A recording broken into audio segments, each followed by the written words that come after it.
ya se encuentra con nosotras y con nosotros Federico Anaya, a quien le damos la más cordial bienvenida. Maxi Abogado, buenos días.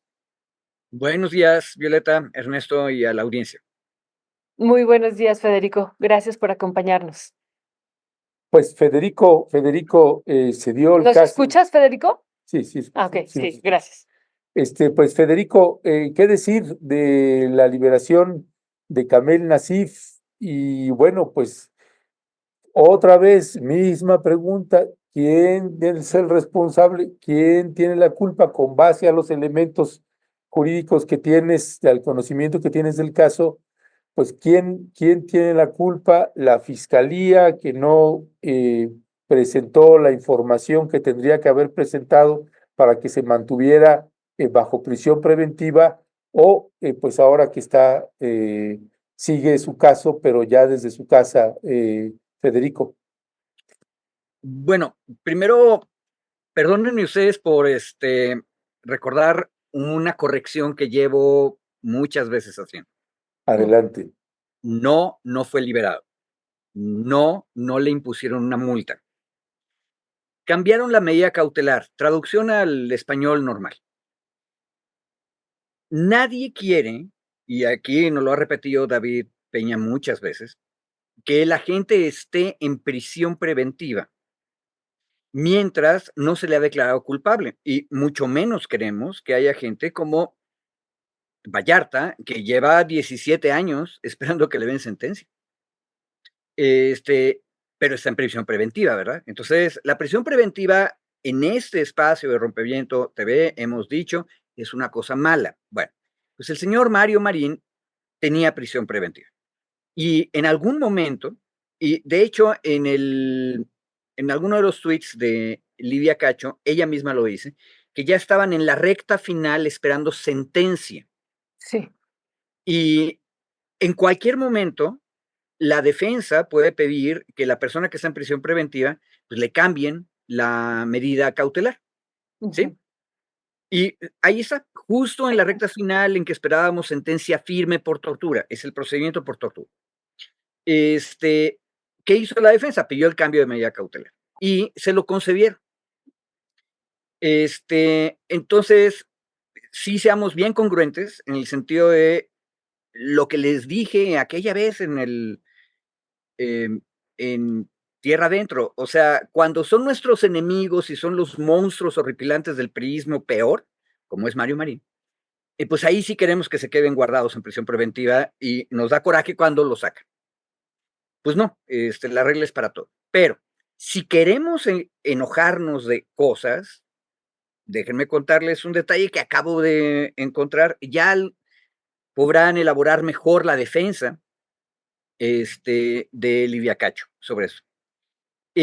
También habíamos comentado en este espacio muchas veces que si no vamos a tener a la gente en prisión preventiva, entonces de todas maneras tenemos que asegurarnos que se queden en la ciudad donde está su juzgador y continúe el proceso para que no se escapen, ¿verdad? Bueno, de eso se trata los 100,000 pesos, que no es una multa, es una fianza en realidad. Y ahí sí tiene razón Lidia Cacho, no tiene ningún sentido que le pongan 100,000 pesos a una persona que tiene el nivel de poder socioeconómico y político de Mario Marín. Bueno, entonces está mal la cantidad de la fianza, de la garantía que da para no irse. Pero hay cosas peores. En algún momento pareció que lo iban a dejar en prisión domiciliaria, pero no le iban a poner su brazalete electrónico, que es la medida de seguridad para saber en dónde está físicamente la persona en cada momento. Bueno, no, sí le van a poner el brazalete electrónico, pero peor. Mandé por ahí, capaz de que no se puede, pero un medio de comunicación publicó en Twitter un audio de la jueza que cambió la medida cautelar, donde ella explica cuáles son las medidas cautelares. Y ahí, hacia la parte final, ella dice una cosa horripilante. La compañía que va a ponerle el brazalete a Mario Marín, la va a contratar Mario Marín. Y eso ya no lo había contado una vez David Peña. David Peña nos dijo que el problema es que como no hay suficientes brazaletes, entonces pues los jueces pues no les gusta mucho ese asunto de cambiarlos a la medida cautelar del brazalete, pues porque no hay brazaletes. Y ya habíamos dicho en esta mesa alguna o varias veces, de hecho, que pues esa era otra injusticia social. Los pobres nunca van a tener acceso a los brazaletes porque no pueden pagar. Entonces lo tienen que pagar cada uno de ellos. Y lo que está diciendo, y ahí se puede oír, la jueza durante la audiencia está diciendo que Mario Marín tiene que conseguir la compañía, que Mario Marín tiene que contratar la compañía y que la compañía que contrató Mario Marín es quien le va a poner el brazalete. A ver, eso es imbecilidad de la juez. ¿Qué no se da cuenta que es Mario Marín, el gober precioso, un hombre que es capaz de atravesar la República con sus fuerzas represivas, arrestar a Lidia Cacho, jalársela secuestrada y torturarla en el camino? Ese hombre tiene todas las conexiones del mundo, porque no es nada más el asunto del gober precioso y te mando una botella de coñac, que es lo que estaba recordando ahorita Ernesto. Hay que recordar la otra conversación del gober precioso con un senador de la República que le está diciendo cómo van a hacer las cosas en el Senado. Perdóneme la señora jueza, pero no tiene idea del monstruo que tiene enfrente y le está diciendo, usted va a contratar a su compañía embrazateladora y usted le va a pagar. ¿Quién le asegura al público, a las potenciales víctimas futuras, pero específicamente a la víctima ya concreta que está ahí presente, que no va a haber chanchullo? O sea, el hombre que ha hecho chanchullos 20 veces, que es corrupto por todos lados. Y no necesito pruebas de esto porque esa es la opinión pública general. Ese hombre lo dejan a él contratar la compañía. Es ridículo.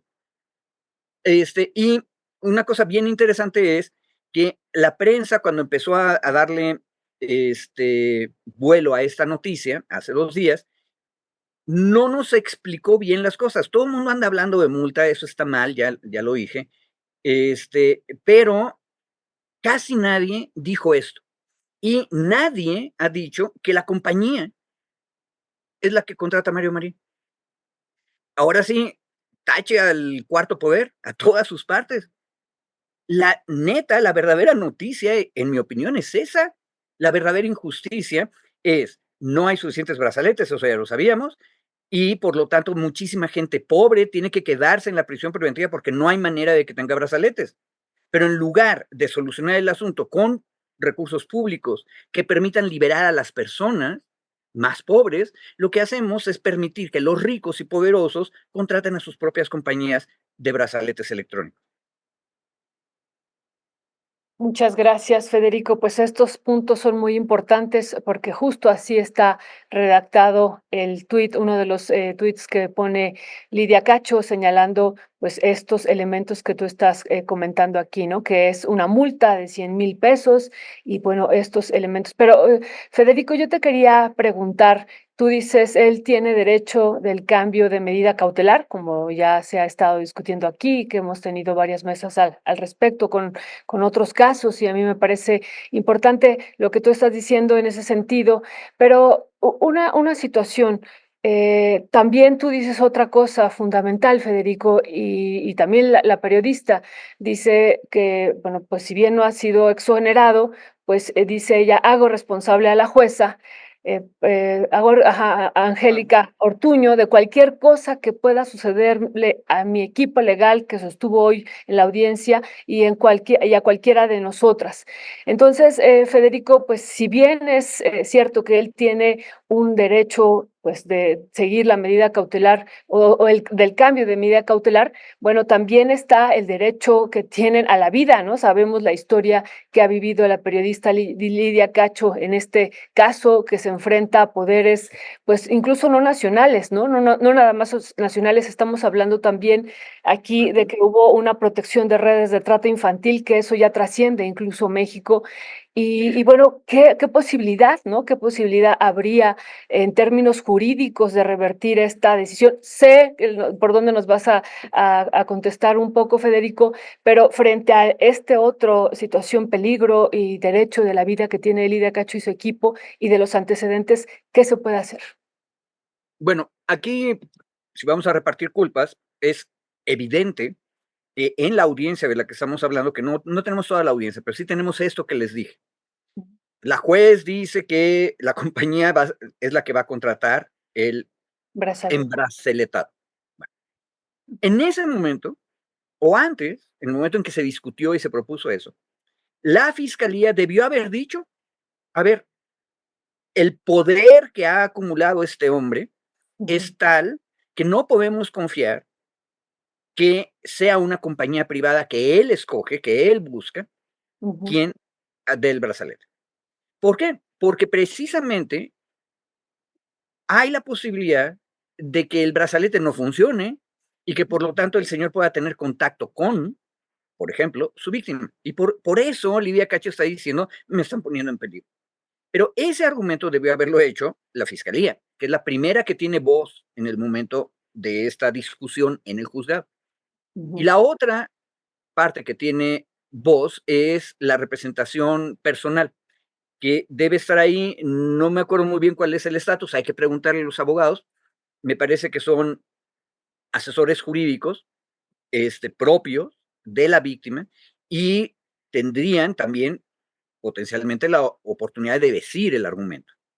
Y ojo, si por este asunto del cuasi monopolio de la acción penal del Ministerio Público, de que solo el fiscal puede hablar, si el fiscal no hace el argumento que le están diciendo la defensa particular de Lidia Cacho ahí, que en realidad es asesoría jurídica, porque acuérdense que defensa es el acusado. Si la asesoría jurídica propone algo y eso no lo dice el fiscal, obviamente eso es un abuso de parte del fiscal y habrá que litigarlo. Pero hay que preguntarle a a la asesoría legal de Lidia Cacho exactamente qué fue lo que pasó. Pero el argumento que estoy diciendo yo, incluso para el abogado que va pasando y oye lo que está diciendo la jueza, debería ser de emergencia. A ver, momento, no se vale. No puedes dejar en manos del propio acusado escoger quién le va a poner el brazalete. Claro, va a contestar la jueza, porque parte de su argumento es, y si en 3 días no lo cumple, entonces usted sigue en prisión. Es obvio que sí lo va a poder cumplir en 3 días, porque quien hizo la promoción del cambio de medida cautelar fue el acusado, y obviamente lo hizo diciendo, con brazalete, y aquí está la compañía. ¿Por qué puede hacer eso ese hombre y no lo pueden hacer miles, miles de personas que están privadas de su libertad en prisión preventiva, oficiosa o justificada? Porque él sí tiene dinero y los demás no. Esa es la gran injusticia, pero obviamente, si él escoge la compañía, entonces significa que él puede tener cualquier libertad durante el asunto. Y hay otro detalle distinto, aparte de la compañía que da el brazalete, que es una de las condiciones a través de las cuales se protege supuestamente a la víctima en lo que está diciendo la jueza, es que no deberá tener Mario Marín contacto con las víctimas, ni con otros acusados en el procedimiento, ni con testigos, ni con nadie, de tal manera que él no puede influir sobre el proceso que está en camino. A mí lo que no me queda claro, pero con los datos que tenemos no hay manera de saberlo, es, ¿y eso cómo se controla? Este, ¿Hay alguna restricción de cuántos celulares puede haber en la casa de Mario Marín? Porque sabemos incluso cuál es la dirección de la casa. Pero la jueza dijo, solamente habrá un celular o no habrá ningún celular o deben cortarse las líneas telefónicas o con el debido proceso se van a intervenir las líneas telefónicas de tal manera que sepamos que no hay contacto, hay control de entradas y salidas. Esas cosas a mí me gustaría preguntárselas a los abogados de Lidia Cacho, porque esas serían los extras que asegurarían que no pase lo que nos dijo en ese momento Violeta. Gracias, gracias, Federico. Federico, vamos a pasar, sí, al ratito, en un ratito más, al terminar la mesa contigo, vamos a entrar precisamente con Leopoldo Maldonado, de artículo 19, que son los que llevan el caso también de Lidia Cacho. Y solamente hacer una precisión a tu precisión de lo que había comentado al inicio en tu primera entrada, de que haces la precisión de que no lo liberaron. Ahora sí que aplicando el clásico del maxi abogado Federico Anaya, a ver, no, sí lo liberaron de la prisión, es como lo dice la misma Lidia Cacho en ese tuit, lo liberaron de la prisión. Y lo que dije fue, lo liberaron de la prisión, le cambiaron la medida preventiva, la prisión preventiva, por prisión domiciliaria. Así que hago esa precisión porque eso ya lo hemos hablado antes, ya nos lo habían precisado, ya lo entendimos y en ese sentido es como hice mi comentario. Ahora, entrando ya al siguiente tema, mi querido Federico, pues tú eres de los abogados que ha hecho un balance, ha dado mucho seguimiento al debate, a los debates que se dieron para la reforma judicial. Tienes tus distintos ángulos de cosas que ves muy bien, muy buenas en la propuesta de reforma judicial, otras no, y otras que, como dices en el artículo que estamos publicando el día de hoy, precisamente de Federico Anaya, es muy tarde.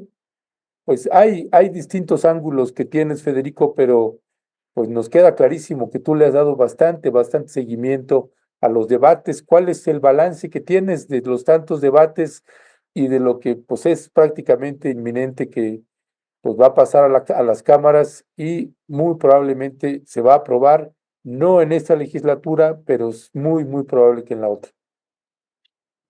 Bueno, a ver, hago una explicación de contexto primero. Estamos en el mes de agosto del año 2024. Este es el último mes de la presente legislatura. Las legislaturas duran 3 años. Ahí hay una cosa medio rara, porque la elección para el Senado de la República es cada 6 años, junto con la presidencial. Entonces, cuando elegimos a senadores, estamos eligiendo senadores que van a prestar sus servicios durante 2 legislaturas. Aquí es un poco presidencialista, pero no hay otra manera de explicarlo fácil.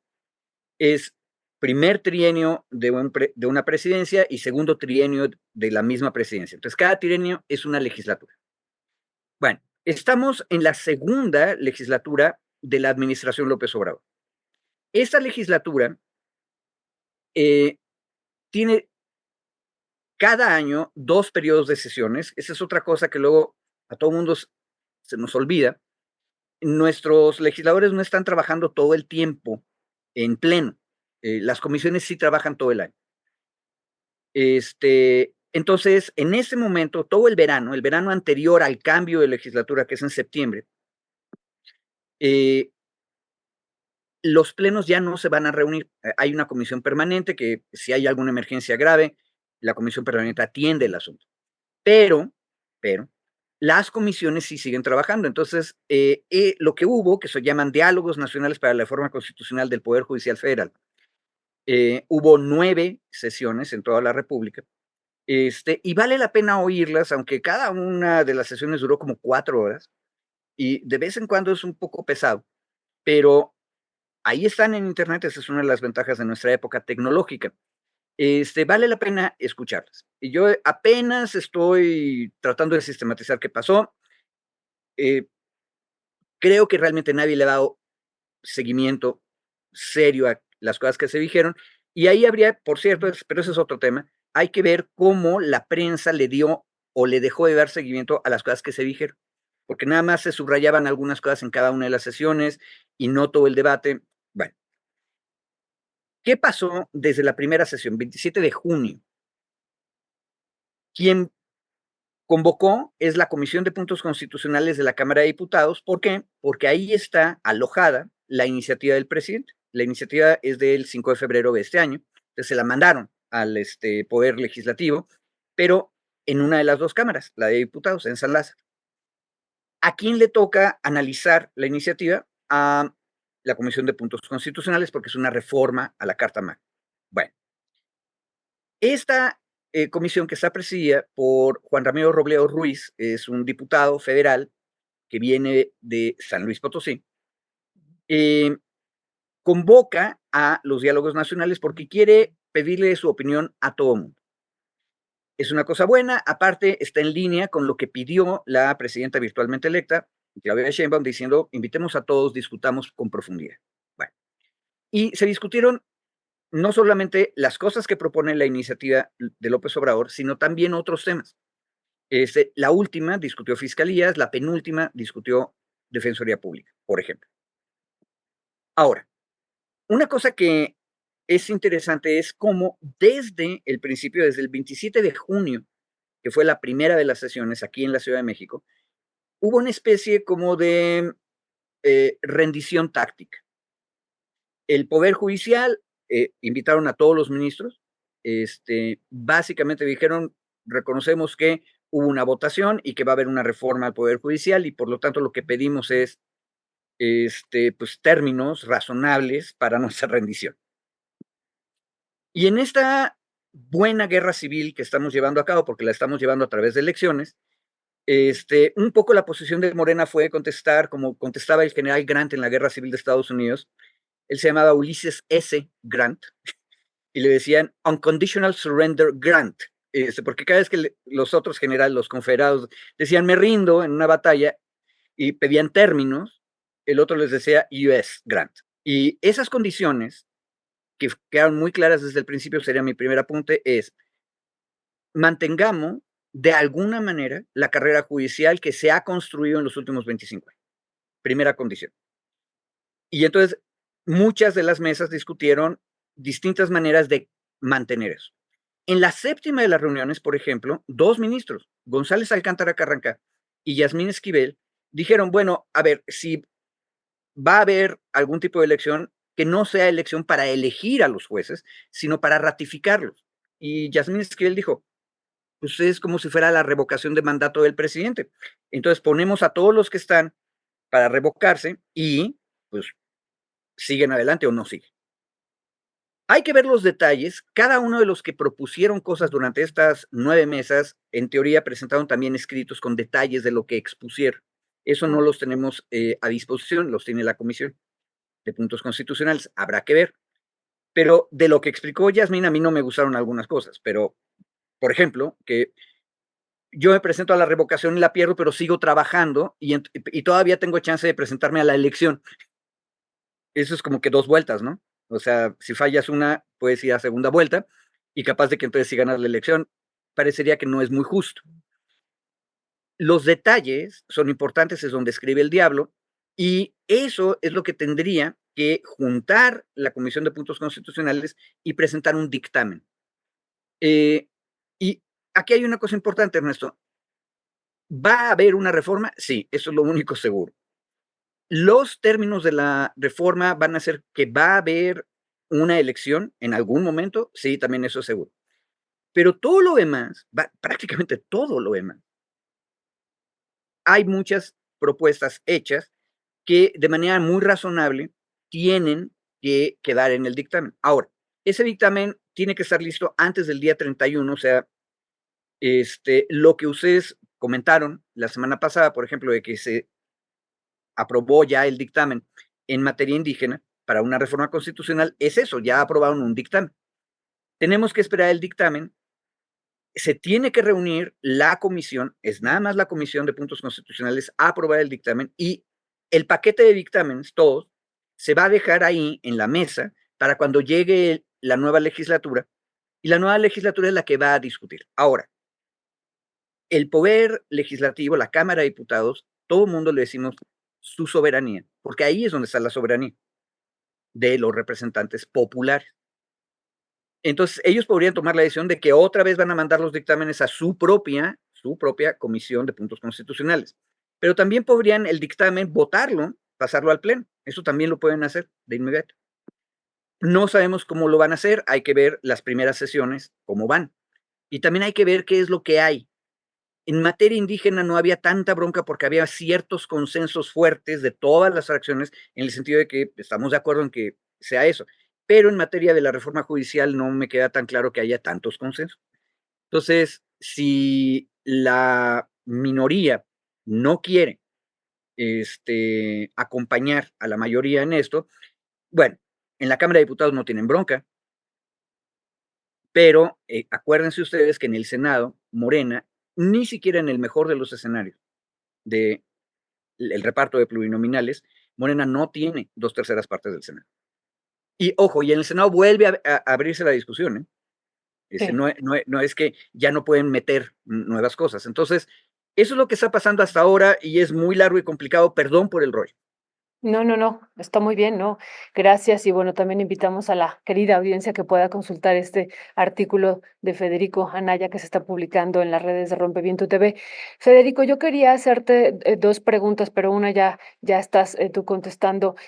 Una que tiene que ver con esto que escuchamos por parte de algunos ministros. Yo escuché a una de las ministras hablando de que esta reforma no incluía la parte de los tribunales agrarios y yo desde hace tiempo quería preguntarte al respecto, cuál es tu visión sobre que esto también podría ser extendido a otros espacios del Poder Judicial.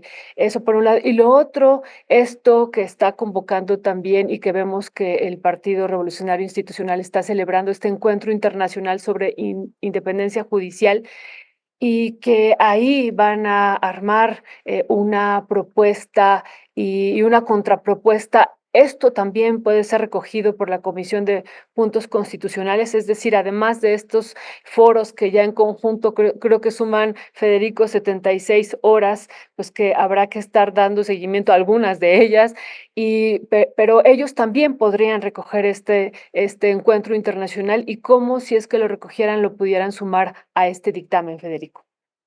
A ver, el argumento de independencia judicial lo presentaron durante varias de las sesiones. Ojo, yo no he terminado de oírlas todas, pero de las 4 que llevo, en las 4 salió el tema de la independencia judicial. Y el argumento, y aquí sí, es la izquierda en el gobierno y la derecha en oposición. La derecha en oposición dice, en varias voces, a veces es a través de los magistrados y sus organizaciones gremiales, y a veces a través de los partidos que están representados en las comisiones. Lo que dicen es, si tú metes a los y las juzgadoras a una elección, los estás amarrando a lo que el electorado quiera y por lo tanto pierden independencia. Es un argumento lindo, este, y habría que atenderlo. Y lo fortalecen diciéndonos que tanto la Comisión Interamericana de Derechos Humanos como Naciones Unidas nos han recomendado de manera fuerte para asegurar la independencia, pues que no hagamos nada que le quite independencia a los juzgadores. Bueno, el argumento se oye bien, pero lo primero hay que decir es que si eso que dicen es verdad, hoy en día los jueces no son independientes. ¿Por qué? Porque lo que tenemos ahorita es un sistema en el que hasta arriba los juzgadores son nombrados por una propuesta del Poder Ejecutivo, que es electo democráticamente y tiene intereses político-partidistas siempre, no importa de qué partido sean, y la recibe el Senado de la República, y el Senado de la República escoge de la terna que le presenten a una de las personas, y lo hace a través de un sistema de cuotas que están diseñadas por los partidos políticos. Entonces, los ministros de la Corte no son independientes, con el mismo argumento. Segundo, resulta, y aquí entro al tema de los agrarios y los administrativos, el mismo sistema que acabo de describir se utiliza para designar a los magistrados en materia electoral, Tribunal Electoral del Poder Judicial de la Federación. Segundo, para los tribunales agrarios, los magistrados agrarios. Y tercero, para los magistrados de justicia administrativa. Por lo tanto, ninguno de estos, con el mismo argumento, son independientes. ¿Por qué? Porque son parte de un pacto político hecho por los partidos representados en la Presidencia de la República y en el Senado de la República. Y también, eso lo hemos dicho muchas veces, lo ha estudiado mucha gente, si en cuál de las dos cámaras está más claro el dominio de las élites de los partidos, en el Senado de la República. Entonces, todo es una negociación. Entonces, no son independientes ninguno de los jueces que estamos en este momento designando. Ahora, ¿qué es lo que estamos haciendo?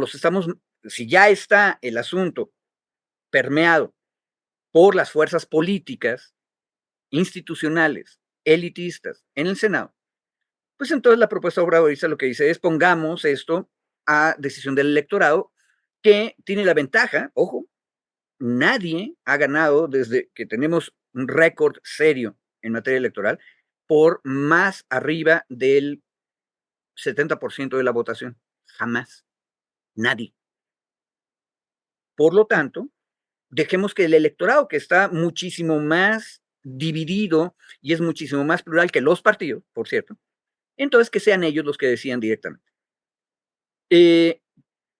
Entonces, eso sobre el argumento de la independencia judicial. Y hay un detalle, la iniciativa fue muy cuidadosa diciendo que es una elección sin partido, uno, y dos, que tendría que ser una elección en la cual discutamos los méritos de los y las juzgadoras que están concursando.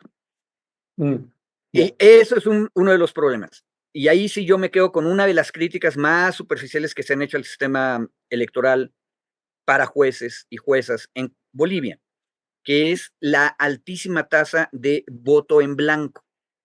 Que ahí el electorado lo que está diciendo es: no estoy entendiendo, vengo porque es mi deber ciudadano venir a la votación, pero como no entiendo, no voy a votar por ninguno. Y eso es una bronca. Y, por cierto, en los foros hubo varias propuestas. Por ejemplo, todas las personas que en algún momento van a ser votadas tendrían que demostrar que tienen las capacidades técnicas para mantener la calidad que deben tener los jueces. ¿Estamos de acuerdo? Eso nadie dice que no.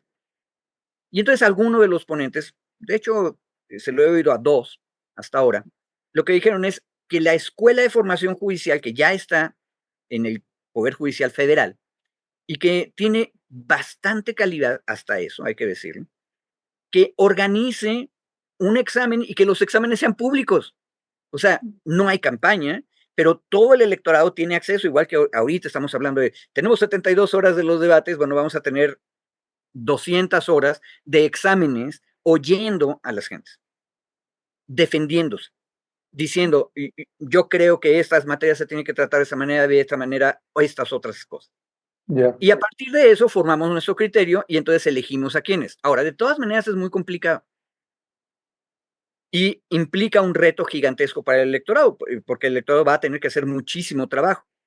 Sí, sí. Y ahí lo que tú podrías decir es: bueno, no todo el mundo lo va a hacer, pero si esto que estoy diciendo ahorita al final es cierto, pues entonces, ¿dónde quedó el problema de la no independencia? ¿Me explico? O sea, me parece que el argumento de no van a ser independientes porque los ponemos en elección no se sostiene. Y lo que tenemos que discutir es cómo nos enteramos de las cosas. Y, por cierto, conectando con el tema anterior, les pongo un ejemplo, que aparte me lo regaló una amiga magistrada en un chat de WhatsApp hace poco. La Defensoría Pública Federal más o menos ha presentado en el último año y medio, 2 años, 2,500 recursos de cambio de medida cautelar. O sea, esos no son los defensores de Mario Marín, o sea, no son los del lado oscuro de la fuerza. Esa es la Defensoría Pública, que es para los que no tienen para pagar un abogado. Ha presentado 2,500 recursos diciendo: esta persona no tiene que seguir en la prisión preventiva, tenemos que darle una medida cautelar distinta. 2,500. Los jueces y las juezas les han contestado solamente en 500 cambiando la medida cautelar. Es decir, solo el 20% de los casos donde se pide desde la Defensoría Pública, que son los más pobres, cámbiame la medida cautelar, en el 20% de los casos nada más les hacen caso. Digo, para que nos imaginemos el desastre que es para los otros 80%, ¿verdad? Que son pobres, que siguen en la prisión preventiva y van a seguir ahí en el exceso hasta 17 años como Vallarta. Entonces, la pregunta es: ¿con qué criterios los jueces sí le dan el cambio de medida cautelar, no se lo dan o deciden tardarse y no contestar? Esas son cosas que sería bueno ver en el proceso de examen que les estoy diciendo para que nos enteremos. Ojo, no estamos pidiéndoles a los jueces que digan: les voy a dar más sentencias, les voy a dar más libertad. No, que nos digan cuáles son sus criterios. Y eso va a aumentar la cultura jurídica. Y sí, por supuesto, mi amiga magistrada le tiene absoluta desconfianza al pueblo, lo cual es siempre una muy mala idea. Yo le tengo mucha confianza al pueblo, pero también sé que la mayor parte de la gente no tiene todos los elementos. Mientras más elementos le vayamos dando, más sabia será la respuesta. Ya. Eso no va a suceder si no haces elección. Pues es interesante lo que nos cuentas de Bolivia. Después podríamos profundizar en ese caso, Federico. Bien, bien interesante. Hay que traer a gente de Bolivia. Y un detalle, nadie ha contestado si sí o si no van a incluir a los juzgadores agrarios, administrativos y electoral. Bueno, electorales sí, como que queda muy entendido que como el Tribunal Electoral está en el Poder Judicial de la Federación, esos también los vamos a meter a la elección. Ujú. Pero ojo, lo administrativo, la justicia administrativa es una especie de segundo sistema de amparo que es un horror. Y Ya. eso ni siquiera lo estamos tocando. Pues Federico Anaya, como siempre, un placer. Y bueno, ya le pegamos a usted la liga para que usted pueda acceder directamente al artículo que estamos publicando de Federico Anaya, que está en la página de Rompeviento TV. Le pegamos ya la liga y también tiene un podcast, así que si usted pues de pronto no puede, pues también puede irlo escuchando. Si va manejando, pues va escuchando ahí O en el esta camión, en el agradable, o en metro. el camión, metro, donde sea. Ah, Usted puede ir escuchando ahí a Federico Anaya, Reforma Judicial, demasiado tarde, demasiado poco, mucho, mucho que abordar sobre el tema, pero siempre un gusto tener esta brillante mirada de Federico Anaya. Mi querido Maxi, te mandamos un fuerte y fraterno abrazo. Ya tenemos ahí a Leopoldo Maldonado en sala de espera, así Pregúntale que muchas cosas. Suerte. sí, gracias. abrazo. Abrazo. Chao, chao.